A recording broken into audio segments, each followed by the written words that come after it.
আসসালামু আলাইকুম রহমতুল্লাহ। আল আহাদ সেন্টার থেকে আপনাদেরকে স্বাগতম। গত পর্বে আমরা সূরা আল আরাফের 21 থেকে 30 নং আয়াতের বাংলা অনুবাদ ধারাবাহিকভাবে আপনাদের সামনে উপস্থাপন করেছিলাম। আজ আমরা সূরা আল আরাফের 31 থেকে 40 নং আয়াতের বাংলা অনুবাদ ধারাবাহিকভাবে আপনাদের সামনে উপস্থাপন করব ইনশাআল্লাহ। আউযু বিল্লাহি মিনাশ শাইতানির রাজিম। বিসমিল্লাহির রহমানির রহিম।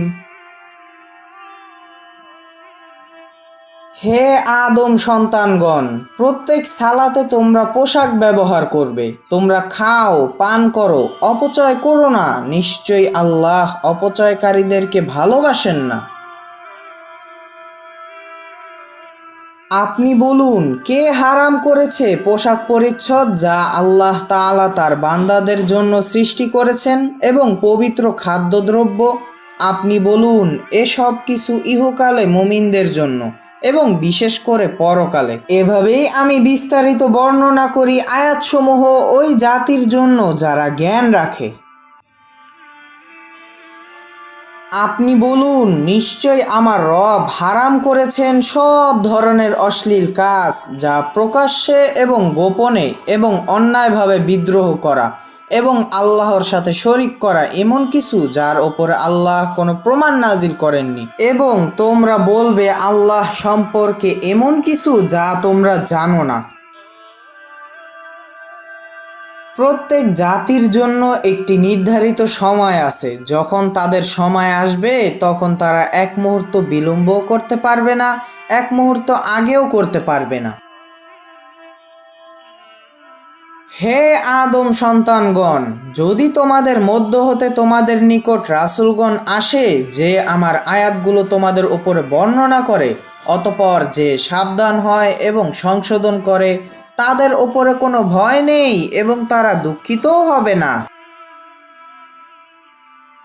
এবং যারা অস্বীকার করে আমার আয়াতগুলো এবং অহংকার করে উহা হতে, তারা আগুনের অধিবাসী, তারা উহার মধ্যে অনন্তকাল থাকবে।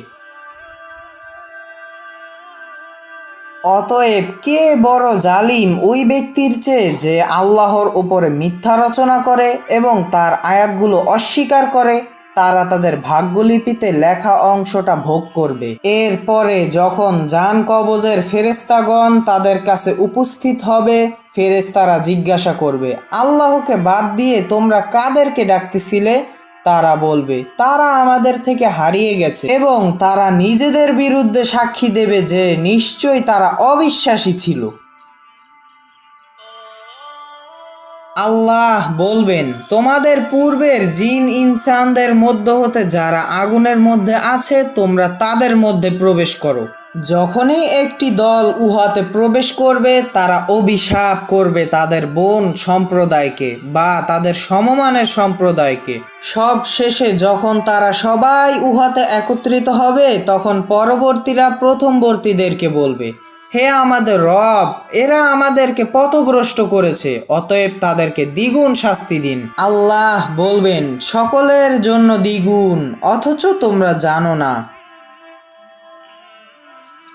এবং তাদের প্রথম দল বলবে পরবর্তী দলকে, আমাদের ওপরে তোমাদের কোনো কিছু পাওনা নেই, তোমরা শাস্তি ভোগ করো উহার জন্য যা তোমরা করতেছিলে।